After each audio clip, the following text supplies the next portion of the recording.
Perfect. Sweet. God, it's taking Right. a long time to get into this. Thank you for joining, first of all, bro. Appreciate it. No. Just quickly explain who you are and what you do very briefly, and then we'll go straight into it. So obviously this is on nutrition. Been doing that for about 4 to 5 years now. Obviously I've worked for you, well, pretty much for all of it. Yeah. Obviously done all my promo videos on the things for you. And yeah, I mean, it's obviously just these last couple of years, it's starting to kind of progress into something that could be actual something. It's taken a long time to get where we are, but yeah, nice to finally get there. Journey, innit? So what even made you want to start the non-stop nutrition? Like, because it is quite a big market. It's quite tough to obviously get down, but what was your initial idea and what made you really start the whole journey? You're right. I mean, it is definitely, there's a lot of brands out there and it is quite heavily flooded. But when I was back at school, I was obviously training a lot. I was boxing pretty much all the time. Probably boxing more than actual schoolwork, but gymming a lot. And yeah, it just kind of in terms of nutrition, and obviously just got big into supplements and stuff, and started sort of looking into it. I mean, everyone's bought some protein stuff crap and they've had to throw away. So I just wanted to get something that was really tasty and just quality ingredients. And I think now we've probably got some of the more specialist kind of products out in the market, which is pretty cool. So yeah, that's what age did you start it? Because you're still very young, aren't you? Like, the thing is, I remember you telling me your age, and I was like, shut up. So yeah, what age did you actually start it?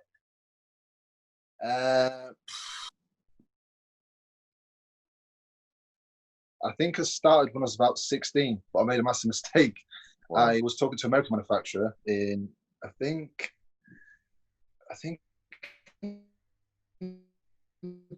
Philadelphia somewhere. So it's quite a large kind of manufacturing facility.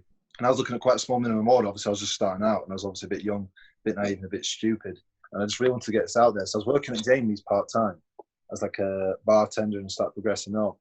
And I think when you're that young, I think you need a bit more guidance. I was just kind of doing it purely on my own. So tried to create a bit of an order, got a graphic designer to sort some labels out, started trying to piece all the packaging and everything together. And to be fair, I mean, it was coming together, especially when I've never done anything like this before, and it started to seem like this could actually be possible. Yeah. Then when I got the order in an invoice across, I didn't start working out shipping costs, import taxes, and that's the only problem when you start doing. And yeah, so I ended up backing off about £1,000 worth of stock. When you're young at 16 and you're working at Jamie's, that was a lot of money to me. I mean, it still is a lot of money, but it was a shitload of money. You broke up a bit there, but I'm assuming that you said obviously you bought stock, which you didn't have a clue on how much it cost. I know what the cost of the units were, like each, but there was lots of stuff I didn't factor in terms of shipping, import duty tax. Yeah. And when you're bringing in quite large kind of goods, you can be quite heavily taxed on that. So I had to just leave it, to be honest. So there's probably about 300-400 units in America somewhere with Monster Nutrition's original branding on. So, but good lesson learned, I guess. And over the time, like, obviously it must have been a journey, it must have had losses and whatnot. So how far and how many losses has it got to take in terms of getting to the point where you're at now, which is you're in a good place right now. It's starting to slowly creep up into the market. Yeah. But what's been that journey? What have you learned the most through it? Everything. So in terms of actual the products themselves, flavouring, just general formulations together. Obviously, I know. Obviously, when we talk on shoots about formulas and stuff and supplements, it's the same when you start talking about video stuff. It's like I don't have a clue. It's just obviously it's my thing. So yeah, it does get quite complicated and stuff in terms of ingredients and what we kind of bring out. Yeah. But in terms of mistakes, I don't know, labeling. Obviously, that's a big one. How things get printed out. Obviously, as cutting guys, you have to learn about that type of stuff. And then obviously, we made mistakes with labels before. Packaging, I guess, there's better ways of doing it than others, and working with different, packaging manufacturers. Yeah. Influencers, obviously, we talked about influencers on our last shoot, didn't we? Yeah. That's a big thing you learn. There's a lot of people that have followings but don't get any engagement. You know, you could pay someone 200 quid and you're actually getting nothing from it. And this guy's got like 1 million followers or 2 million followers, 100K. It doesn't really matter. Then there's some people with 5,000, 6,000 that will get you crazy amounts of business. 100%. I think it's a key point, that, because I think a lot of businesses rather look at the numbers rather than the actual engagement, because they just see numbers in mass amounts, but they don't realize that a lot of those followers will probably be bots most of the time. And yeah, a lot of I'm very good at breaking it down now from learning experience. Exactly. And a lot of people only follow that person for them, not the products that they use in some sense. Like, and they can clearly know when an ad is being done.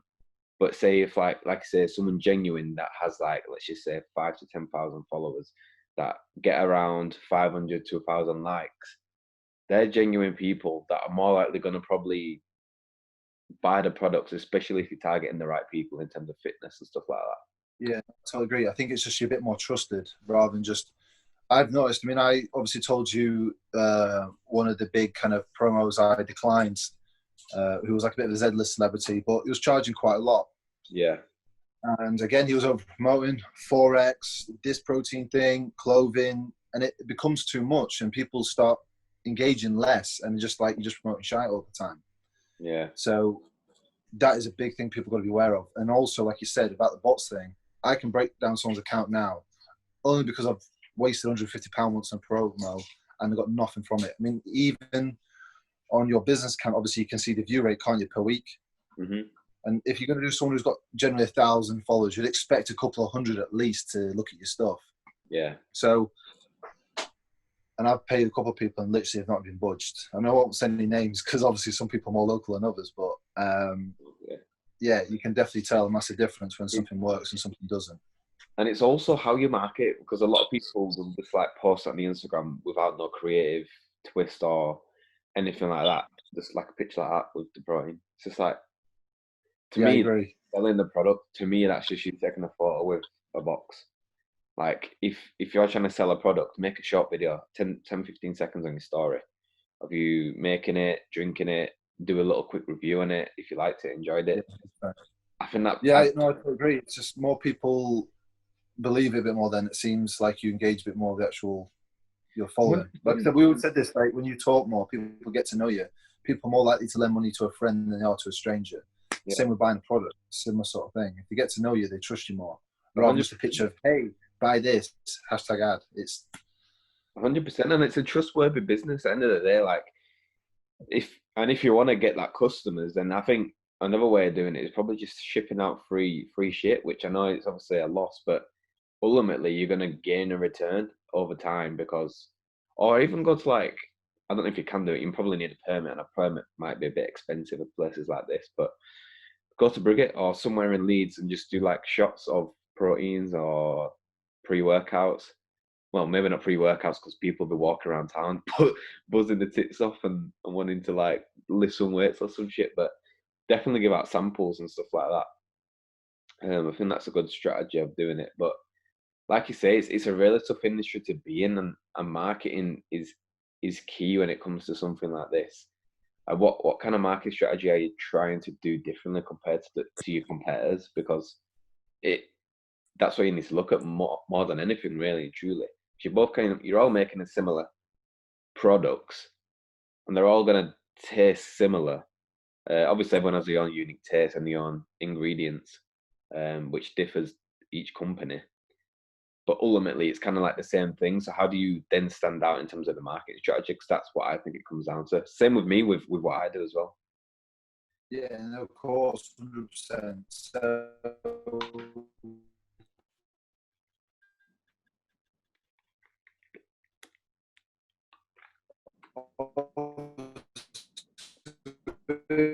You're breaking up, bro. You're breaking up. Specialize in terms of health supplements, which kind of your well-known stuff like bull powders. Can you hear me now? I mean, you keep breaking up a little bit. Is there any room that has a better signal? So we try back on. Is that any better? Yeah, that's way better, yeah. Perfect. Back on Wi-Fi now. Yeah, I mean that's a really good question about trying to where you want to be in terms of the market and stuff. And obviously, because it's such a big industry, you've got a lot of different people who train. You've got people who don't really train. Some people just like want to put protein in their food. You've got people who are very serious about training. You want people that need that extra 10%. I'm trying to cover a lot of parts of the market without being too general. Yeah. If that makes sense. The problem is when you start going too general, obviously there's stuff that will be compromised in terms of you might have to compromise price for quality. Mm-hmm. Quality might be compromised for price. It depends what you're going to try and get. So we're trying to be a good middle ground, if that makes sense. Yeah. So don't be like my protein bulk powders getting caught out for insufficient kind of like nutritional values every 5 seconds. Obviously, bulk powders got fined just before lockdown. Not quite any companies, obviously, it's just general news. Yeah. And obviously, they're enough not to really give a shit what I say. But then obviously, you've got your bigger kind of products, more specialists, but are very kind of heavily branded towards bodybuilding stuff. Yeah. Which, again, if you being an ultraflex is pretty hardcore and it is intimidating for a lot of people. I just want something that's middle ground, obviously different stages for different products. That's why with the white label stuff and the black label stuff. So you've got the extreme stuff that's more expensive. Then we're also catering, again, it's very kind of like more towards my protein kind of prices, but we're just a bit better quality. So we're just trying to do a lot of different products, trying to fit different people's needs, I guess, but still be high quality. That's interesting, to be honest, because you don't see much of that. You might do because I'm not really in this field, but you don't.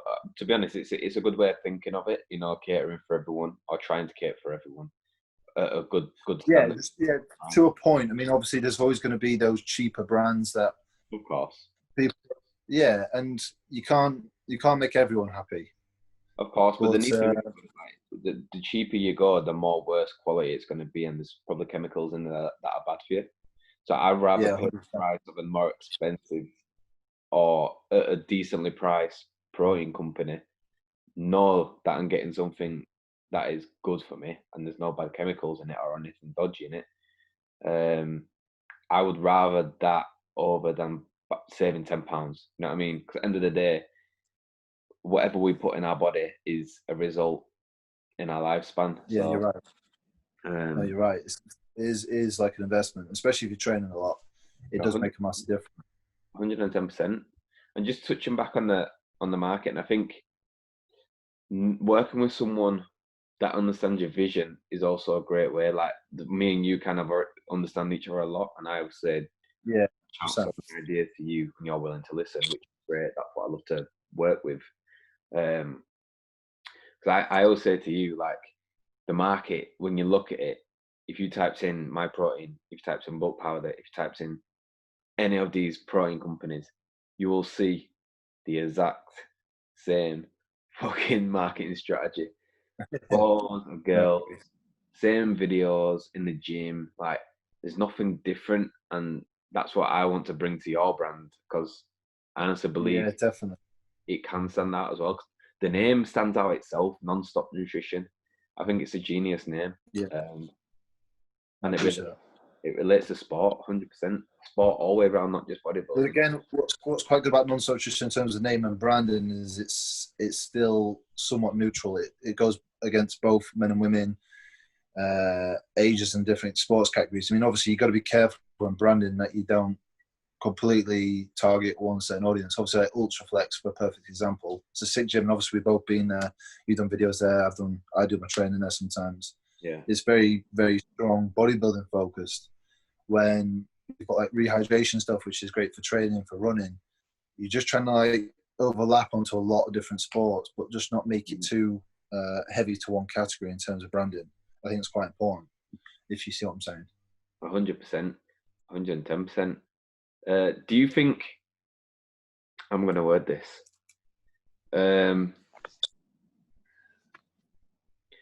is that something you're trying to get into, getting your protein into gyms and stuff like that, but the right type of gyms? Or I mean, obviously, before lockdown, we had quite a few people looking at us, and we have been building up a lot of interest. Yeah. Which has been nice to kind of see. And a lot more supplement stores are trying on my stuff right now. Like, they start to come back online, obviously, after lockdown. So they're starting to reopen, and businesses starting to come back as usual. Yeah. but yeah, that is at my first stage. Well, I say my first stage. I mean, obviously, there's a lot of levels to it. This is kind of this year's kind of stage to get into a good 20, 30 stores, which we are speaking to quite a few. We've already probably got into about 7 to 8. But yeah, that is the main kind of priority, is that, again, because more people come into these stores, more people just seeing the brand itself. And when they pick them up and look at the ingredients, again, with supplement stores, it is generally more people who are very interested in that type of stuff. They know what they're looking for. It's not really supplement stores where you need to come in and kind of ask for what you need, generally. I mean, I'm not saying it always is the case, but I am kind of more marketing to people who know what that kind of product is already. So it kind of speaks for itself, and it pretty much sells it. 100%. 100%. I mean, it speaks for itself, like I said. So, moving on to. Without talking too much about every single ingredient and breaking it down. Is that something you actually, when you actually make a protein, do you pick what ingredients you want to be in it, or kind of like, do they tell you and then you say, well, I want to put this in it or take that out? How does it work in terms of? So yeah, there's different ways of how products can be made. You've got white label, which is someone else's kind of product, you're whacking a label on. That's shy, because the problem is, other people can have your product. You want more something that's unique, especially if you're trying to go for more high scale. Yeah. So, and don't be wrong, we have started on things like that in the past. Like you got to have a starting point. You got to find ways of getting small minimum orders, because when you start working with big manufacturers, big companies, big packaging companies, there's got to be some compromises, because you've got to start somewhere. I mean, obviously that's why companies usually high profit, because their volume of actual stock shifted is humongous. So obviously now all our products are completely customized, and yeah, I do pick out everything's like batch tested 3 or 4 times before it goes out. So let's break down like a protein, keep it simple. You're going to have a whey concentrate we isolate, which is both milk proteins. So that's kind of like a 50-50 blend. Some you can get isolate, which is again just a milk protein, which sometimes people just have the isolate in. Then you've got a flavoring. Flavoring will come from obviously a flavor manufacturer. Yeah. And again, you can tweak the flavors as you go. So we got double chocolate brownie in a new flavor. Yeah. I thought that needed a bit of like extra something, so it's got caramel running through it to really like make it like a brownie kind of taste. So it's just small tweaks. Yeah. Then you've also got a thickening agent. Again, you can pick. It's a natural one as well, which again you can pick the amount you want to put in. If you want it smoother, if you want it thicker. That's why you'll know it's different shapes when you try them. Will have different consistencies. Then just a sucrose sweetener, which is sucrose is a majority of products are sweetened with sucrose these days, and it's the best for you in terms of long-term use and got no real side effects or any kind of cons really. That's so interesting. Like, you never think about these things when you're buying these products. You know what I mean? You don't think about what actually goes into it. So I think doing stuff like this isn't like more of an appreciation thing, because I think when people listen now, they'll be like, shit, I never even knew how much went into it. Hopefully then they'll go and buy the product. I mean, we didn't do this for you guys to buy the product, but it's more of an understanding of what goes into these businesses, because a lot does, and people it just goes over their head, and all they see is a product. Yeah, cool. Especially when I do majority of the things myself. Don't get me wrong, I can't do everything. Obviously, I do have a few freelancers that work when I need them to work. I don't really want people fully employed right now, because it just costs too much. So there will be people that will do bits and bobs. Like I'm good at graphic design, but not that good. So someone's always going to need to tweak my work. Yeah. But yeah, I mean, there is definitely a lot, especially when you do everything yourself. When you source the labeling from I think I've got probably 2 to 3 different like labeling kind of companies that I'll use. Obviously one for the pouches. I'm kind of coming away from pouches now, but one of those pouches have had different labels from different places. Mm-hmm.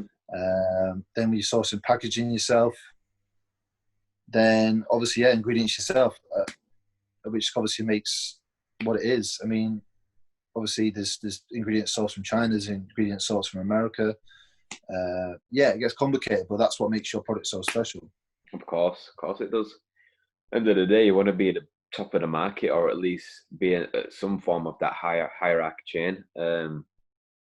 So I fully understand it, to be fair. I want to kind of move away from the protein and talk more about the retail side of things, which you're obviously Yeah, working on as well in the back burner, which is a clothing line called Project, which I'm assuming is more, you're trying to target more of a, relating to the brand, more sports type of wear. yeah, 100%. Yeah, I want to try and create something a bit like ASRV, a bit like Alphalete, but a lot of those brands are getting more expensive. So I want to try and create something very cool, very fashionable, um, Which they are. but also just a bit cheaper. But starting with that was a lot more complicated than the supplement job, as obviously you know. It didn't always go to complete plan.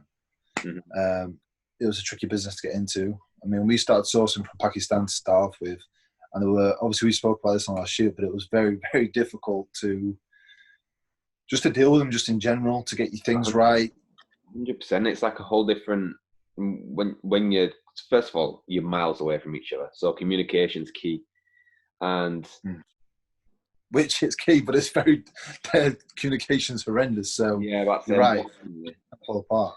In their countries, like, do not have the best of Wi-Fi's, or they're not the best at communicating, because they just want to get the money and get the job done basically as cheap as possible. Like, that's not any negative or anything like that, but being gone to India and stuff, like, you see it. Although they do some quality work, but the quality work, they're just way overpriced, which means you can get it from England for probably cheaper. Of course. So, I mean, my biggest tip when people start sourcing from cheaper countries, if you will, you know, Pakistan's obviously cheap, you know, Indonesia is a big place for manufacturing, is that if you notice all these big companies, these big firms, start sourcing from these type of countries rather than China, they will do regular flyouts for quality control.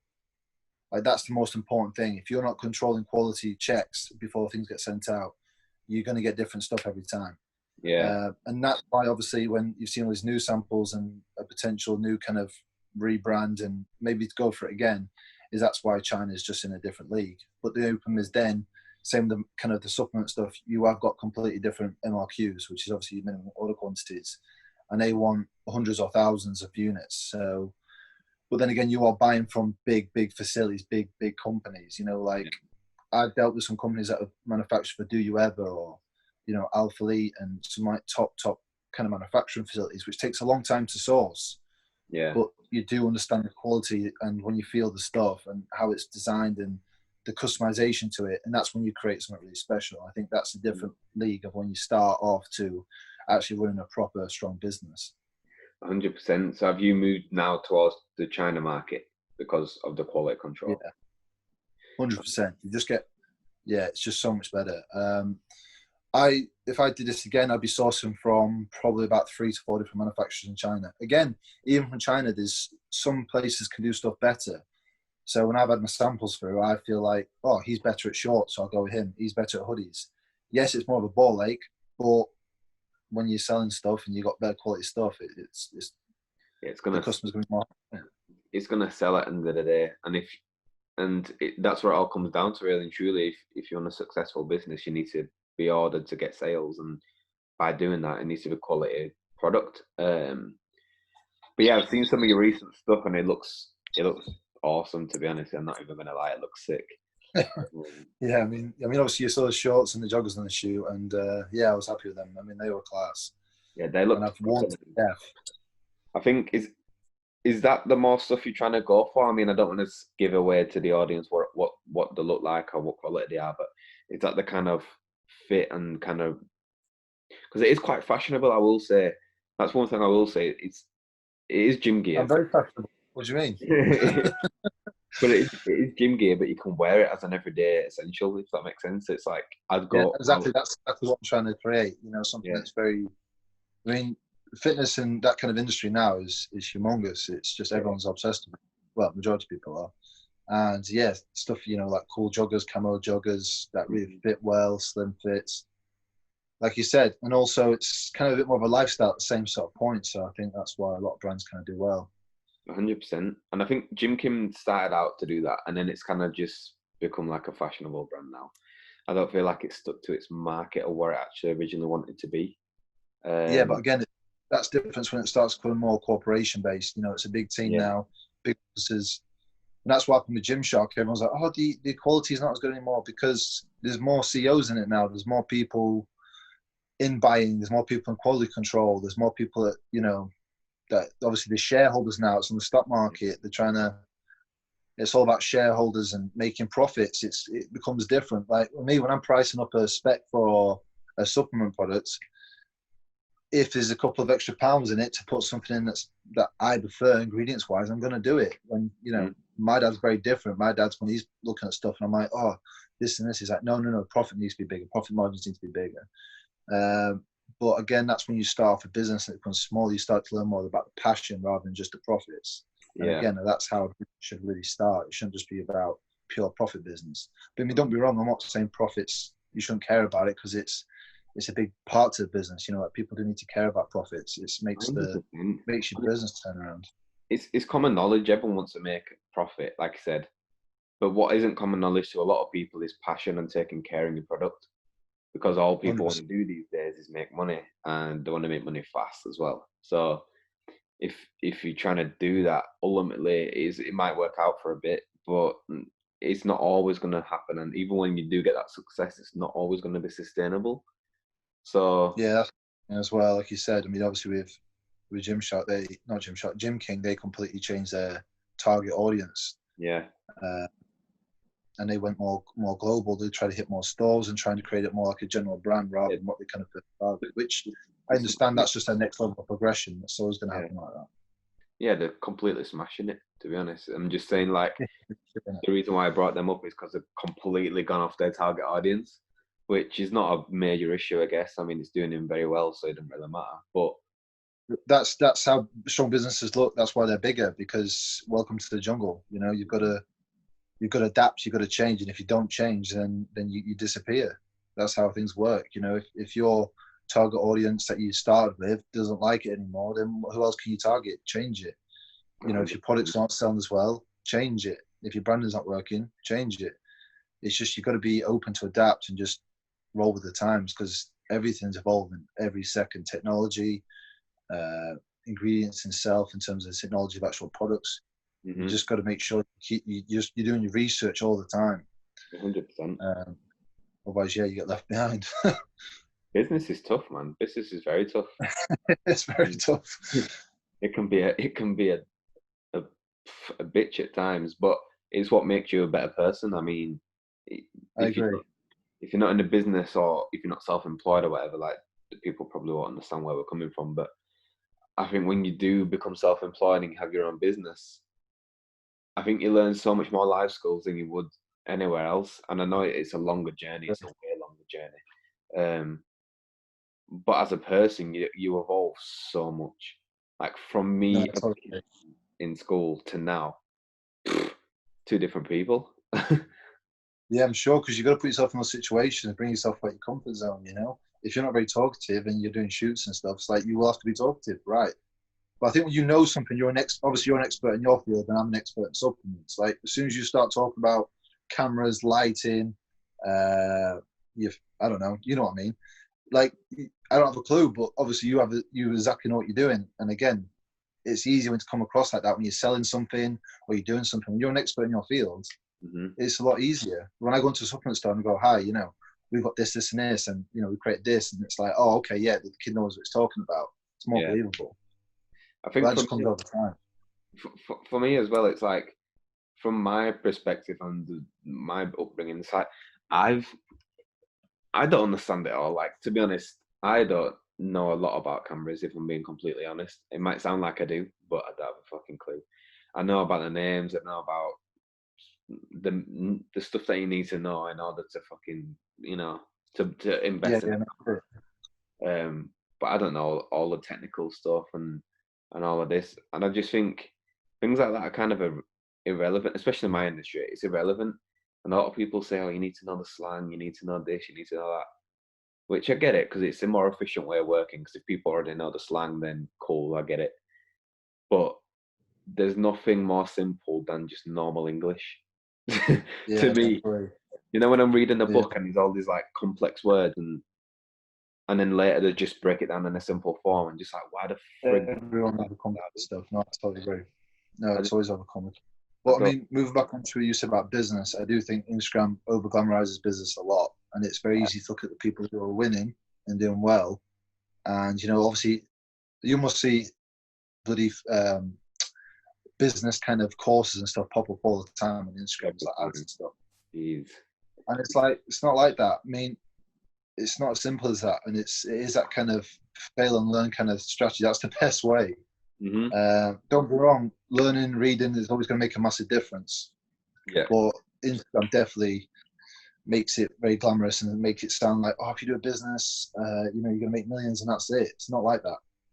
And it's all about staying true to yourself. I mean, if you do that, it's just such a shit look on your brand. And you see it a lot on YouTube as well, those ads on those Forex traders and, I made my business from 0 to 1 million in a year.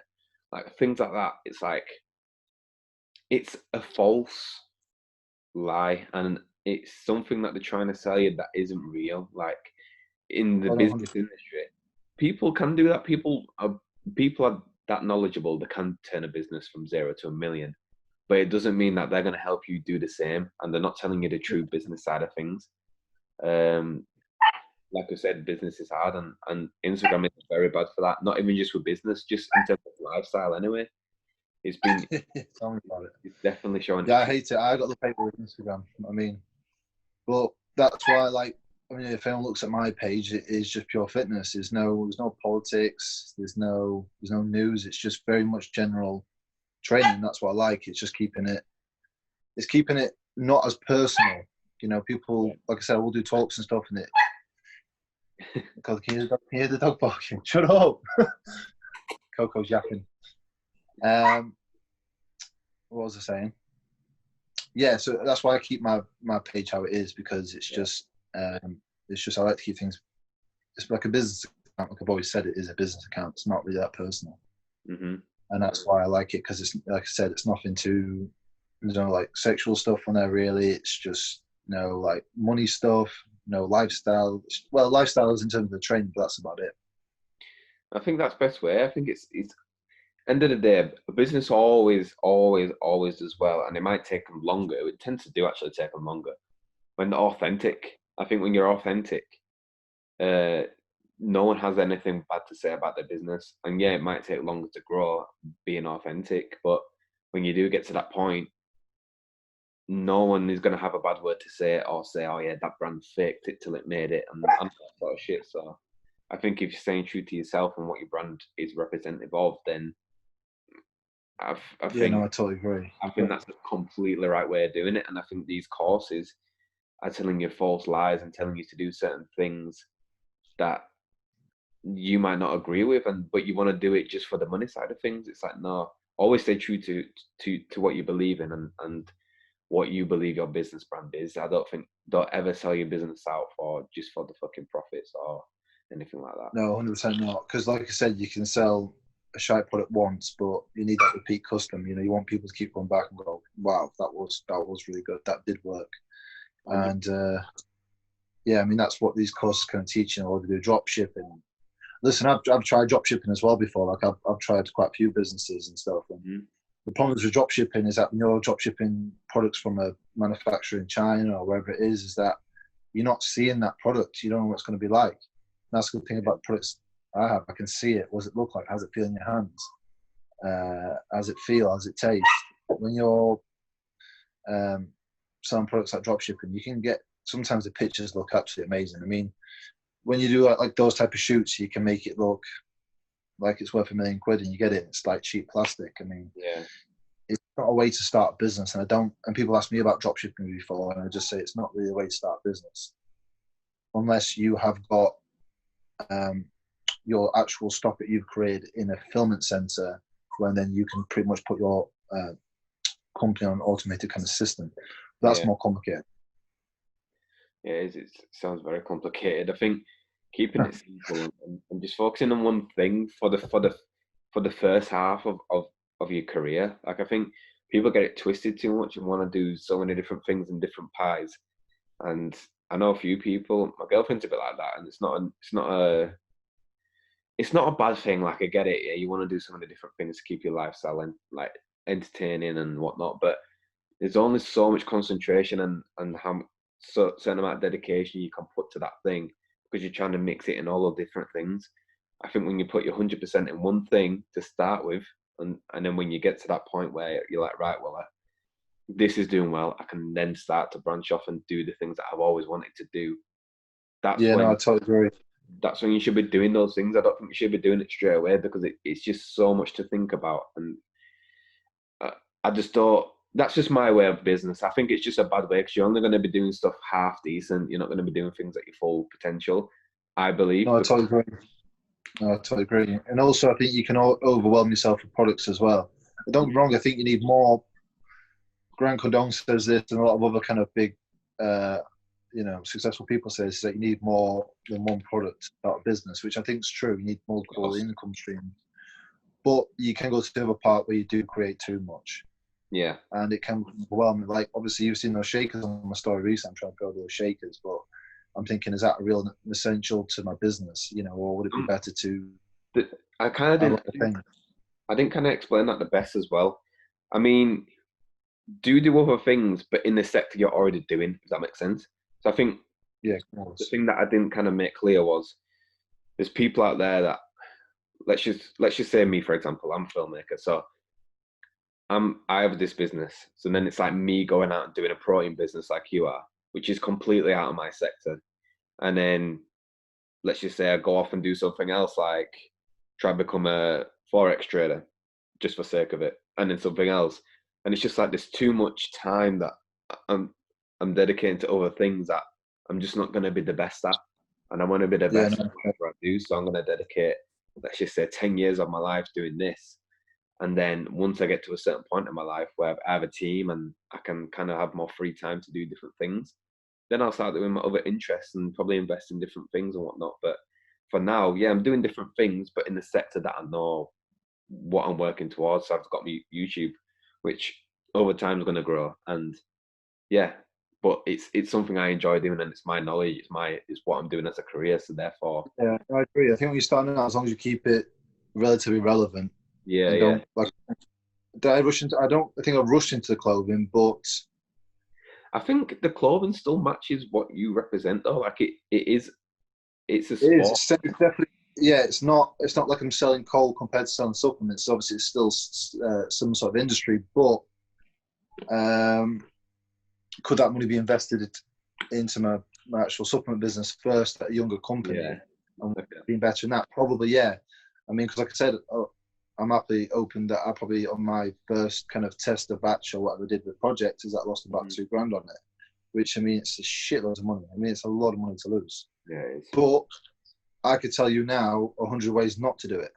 Mm-hmm. And if I ever do it again, I can do it 1,000 times better. And it's just that I think that's a lot of people don't really talk about is that right.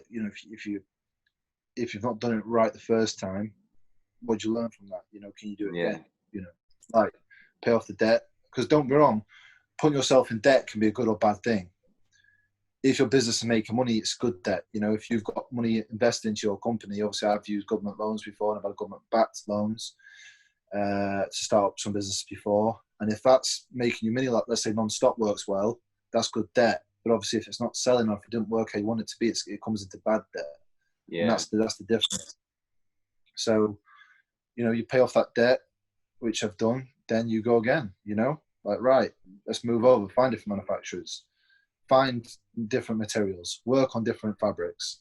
I mean, that's the difference between China is that obviously you saw the camo and stuff. We've completely I was sending over different fabrics and stuff, and they were doing it's called sublimation or something, where they print onto like the actual fabric to make those camo prints. Sick. And it becomes a lot more complicated. But again, I've learned that from researching loads and thinking, hang on, I want the camo because camo's quite trendy at the moment, or I want this material, or I want these two materials to blend together, like a polyester and a cotton, to make it, stretchy. Or you just learn a lot. And I think that's one thing you've got to kind of open your mind to is that, yeah, you're going to get kicked up the arse a few times and you're going to get punched in the face, but you're going to have to just suck it up and keep going. 100%. And there's nothing wrong with trying different things. But then when you feel like it's too soon, or you think, well, I really enjoyed that, but I do think it's too soon and I'll go back later in life, I think there's nothing wrong with that. I just think it's always staying true to yourself and always doing the right choices, because people always want to jump in something too fast. And I'm just like, slow down a bit, because if you waited a year or two, it could benefit you so much more than what you're doing right now. And I mean, people don't usually see it like that, and I understand, because they just think, right, I want to get it done in this moment. 'Cause what if this? What if that? You shouldn't be thinking about what ifs. You should be thinking about what's happening right now. And and if you know in your core that it's too soon, why are you gonna start rushing it when you feel like you're not even ready? I think that's the point I was trying to get across, really and truly. I think Yeah, I always agree. with business, there's no need to rush, because there's so many different businesses out there that are so similar, but they're all doing very well. So there's any time you can start, and don't No, feel like 100%. I mean, obviously that's one of the first things I got really was when it's kind of, you're right, but also a lot of people, if you're saying yourself a business, a lot of people, like I got told a lot, oh, there's too many supplement companies out there. You've kind of just got to go on what your instinct is and just go for it. It's just about action. You know, if you ever read any Grant Cardone's book, action's key. You know, you can't keep talking about it. I've had a lot of friends say, I'm going to set this business up, this business. It's like, sit, go for it. You know, yeah, as long as it's not something absolutely ridiculous and out of the water, like I'm going to start setting up a different country in America or something crazy. yeah. But something, as long as it's realistic and it's like, yeah, go for it. You just need to take that action and go, right, I'm going to put my money on the line now and I'm going to get it however I'm going to get it, in terms of if I'm going to use my own money, if I'm going to loan some money, get investors, whatever it takes. You have to just go for it and just start off as little as possible. 100%. And just I agree with that massively. But just be patient. I mean, business is definitely a patience game, and if you're not patient, then it's probably best off just working for someone else. But yeah, I do agree with that. I think action speaks louder than words, and obviously, once you're already in action, just take your time with it. I don't think you need to rush. Don't feel like you need to rush because of other businesses. I think find your niche. But right, don't rush, but don't become complacent at the same time. Don't come to that point. Again, a lot of people don't have relationships in life where, oh, I'm happy now. I'm settled down. I found a girl. I'm settled. My business is okay. That £1,000 a month, I'm sorted. It's like, how can I take that step to the next? I mean, once I've got into 20, 30 stores, how can I do international? How can I get into different countries? Once I'm in a different country, how can I get into 3? 100%. You know, there's always that, again, it's that 10x rule, isn't it? Where you need to always be 10x in your business. How can you take that to the next level? Because there's supplement companies. Go on, bro. I'll let you finish. There's supplement companies that make, you know, a couple of thousand, and there's like, you know, Gold Standard Nutrition that make multi-million pounds revenue a year. So you can get to that point, and at least it's good if you are in the industry, you know that there's a market there for it, and it's a multi-billion industry, so you can definitely take a nice slice. But how can you get to that next level? How can you progress your products? How can you get seen by more people? It's just, you do need to not be complacent and make sure you're taking more and more risk. And that's the tricky thing. You take a massive risk setting up a company, then you take more risks to potentially get to your business to the next stage. And once you got to that next stage, you got to take more risks to get to that next place. And that's the difference between people who become successful and mega successful. Yeah. And I think it all depends on what you want as well. I think the end game of it all is being happy and doing things that makes you happier at a pace that you're happy with. So it all comes down to what you feel comfortable with. But definitely take risks. Definitely get out your comfort zone at some point. But just be happy during the process. And yeah, it's going to be tough. You're not always going to be happy. But I mean, ultimately, you are happy because you're doing something you enjoy. You're doing something that you've always dreamed of doing. So I think for me, that there's so many different things in terms of business that you have to think about. There's a lot. There's risks and all this stuff. It's a factor. It's going to come across, especially if you want to be a bigger and better version of the business. But some people are happy with 80k business a year, which is fine. But it depends on what you want. And obviously, me and you have bigger goals. No, I agree. Yeah, no, that's a really good point. Like, some people are happy, and if you're happy, then happiness is kind of the whole point of the actual why you started it. I mean, that's kind of the Yeah. biggest thing. But if you're content then, and your business is safe and secure, then yeah, sweet. Crack on. It doesn't. Too many people judge themselves and other people. It's just, what do you want? What do you want to get out of this? And then if you're happy with that, then that's sweet. It don't matter if you're making 100 quid or 100 million. It's just don't really matter, does it? Yeah, then you said that bang on there, and I think we're gonna wrap up because I know you need to get off and you've got a meeting and stuff like that, bro. So yeah, I appreciate your time a lot. Thank you for sharing your ideas and business strategies. To be fair, like, it's a really good insight, and not many people are willing to talk about it, so I really appreciate it. No, I mean, I'm always open and honest with business, and I think it's nice, again, not to over glamorize it. Like, you know, I've lost money. There is mistakes being made, and I guess, you know, people don't see that, but I think, you know, more people need to talk about that type of stuff. It's not just glitz and glamour. Like, there's no Ferrari outside my house yet, but you know, and that's not always the end goal. It's just that, you know, you just got to keep working towards what you want to do and just think about it and let it go. And that's probably my only tip, really. I'm definitely no expert myself, and I've still got a lot to learn, and definitely still a far way to go, but I'm sure we'll definitely get there. 100%. Thank you again, and I wish you all the best, bro. I'll see you on the next shoot, no doubt. 100%, mate. I'll definitely contact you, bro. I'll see you soon. You too, bro. Take it easy.